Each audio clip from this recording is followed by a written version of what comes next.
কোটা সংস্কারের দাবিতে আন্দোলনরত শিক্ষার্থীদের সমর্থন জানিয়ে বিক্ষোভ মিছিল করেছে পটুয়াখালী জেলা জাতীয়তাবাদী আইনজীবী ফোরামের সদস্যরা। বৃহস্পতিবার সকালে পটুয়াখালী জেলা আইনজীবী সমিতির সামনে থেকে বিক্ষোভ মিছিলটি শুরু হয়ে জেলা প্রশাসকের কার্যালয়ের সামনে ঘুরে আবারও একই স্থানে গিয়ে শেষ হয়। বিক্ষোভ মিছিল ও সমাবেশ থেকে সরকারি চাকুরিতে কোটা পদ্ধতি সংস্কার সহ আন্দোলনরত শিক্ষার্থীদের উপর হামলা, নির্যাতন এবং শিক্ষার্থী নিহত হওয়ার ঘটনায় বিচার বিভাগীয় তদন্তের দাবি করেন। বিক্ষোভ মিছিল শেষে জেলা জাতীয়তাবাদী আইনজীবী ফোরামের সাধারণ সম্পাদক অ্যাডভোকেট শরীফ মোহাম্মদ সালাউদ্দিনের সঞ্চালনায় বক্তব্য রাখেন পটুয়াখালী জেলা আইনজীবী সমিতির সভাপতি অ্যাডভোকেট এটিএম মোজাম্মেল হোসেন তপন, জেলা আইনজীবী সমিতির সাবেক সভাপতি ওয়াহিদ সরোয়ার কালাম, সাবেক সাধারণ সম্পাদক জাকির হোসেন মৃধা, সাবেক সাধারণ সম্পাদক আবুল কালাম আজাদ। বিক্ষোভ মিছিল ও সমাবেশে অর্ধশত আইনজীবীরা উপস্থিত ছিলেন। নিউজ ডেস্ক, খবর পটুয়াখালী।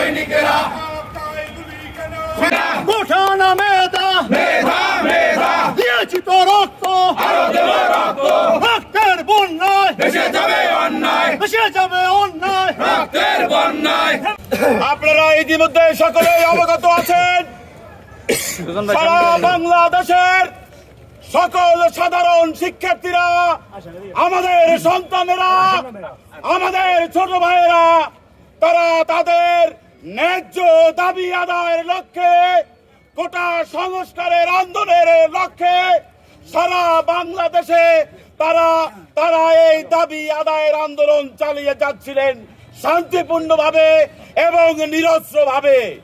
প্রিয় বন্ধুগণ, আপনারা দেখেছেন এই শান্তিপূর্ণ আন্দোলনকে নস্যাৎ করার জন্য এবং তাদের এই ন্যায্য দাবি যাতে বাস্তবায়ন করতে না পারে সে কারণে এই বাংলাদেশের ভোটবিহীন স্বৈরাচারী সরকার প্রধান শেখ হাসিনা বিভিন্নভাবে বিভিন্ন কটূক্তি করে রাজাকার উপাধি দিয়ে উস্কানিমূলক ভাবে এই নিরীহ ছাত্রদেরকে, কোমলমতি ছাত্রদেরকে উস্কে দিয়েছে। বন্ধুগণ, আমরা জাতীয়তাবাদী আইনজীবী ফোরাম পটুয়াখালী ইউনিট এবং বাংলাদেশের কেন্দ্রীয় জাতীয়তাবাদী আইনজীবী ফোরাম এবং আমাদের জাতীয়তাবাদী আইনজীবী একতা ঘোষণা করছে। তার পরিপ্রেক্ষিতে আজকে পটুয়াখালী জেলায় আমাদের এই বিক্ষোভ মিছিল। আপনারা জানেন ইতিহাস খুবই নির্মম, আপনারা ইতিহাস থেকে শিক্ষা গ্রহণ করেন না। আপনারা এই স্বাধীন দেশে 99% মানুষের মতামত, তাদের দাবি উপেক্ষা করে আপনি সবাইকে রাজাকার উপাধি দিয়ে নির্বিচারে তাদেরকে দমন করার জন্য আপনার সেই টোকায় পেটোয়া ছাত্রলীগকে লেলিয়ে দিয়েছেন। আপনারা জানেন এদেশের সাধারণ ছাত্র সমাজ সেই ঢাকা ভার্সিটিতে এদেশের বাংলাদেশের ইতিহাস রচনা হয়েছে 52, 71, 90। আপনারা ইতিহাস থেকে শিক্ষা নেন না। আজকে আপনার মতো ওই পোস্টে থেকে এটা আপনার জন্য সম্ভব, যেহেতু আপনি অনির্বাচিত একজন দেশের প্রধানমন্ত্রী, অবৈধ সরকার। আপনার কাছে কোনো ব্যাপার না, আপনার কাছে লাশ পড়া কোনো ব্যাপার না। আপনি সামান্য একটা ব্যাপারের যে দেশের 99% সাধারণ ছাত্র মানুষের দাবি যে আপনার সাথে আলোচনা করতে আপনি অনীহা প্রকাশ করেন, একটা বসে আলোচনা করেন, এটা কোনো এমন কোনো ব্যাপার না। আপনার কথায় আজকে লাশ পড়ে গেছে। আপনি জানেন যে বাংলাদেশের প্রতিটি জায়গা আজকে উত্তপ্ত।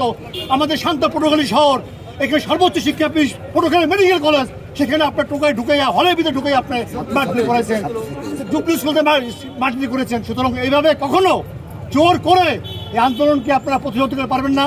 তবে আগামী দিনে আজকে যে শাটডাউন প্রোগ্রাম এই মেধাবী কোটা বিরোধী ছাত্র আন্দোলনের এই একত্র ঘোষণা করে আমি আমার বক্তব্য শেষ করছি। তবে আগামী দিনেও আমরা এই দেশের সাধারণ মানুষের দাবি, সাধারণ মানুষের ন্যায়মূলক দাবি আদায়ের জন্য আমরা রাজপথে থাকবো। সবাই ভালো থাকবেন। আমার সন্তান মরল কেন? আমার ভাই মরল কেন?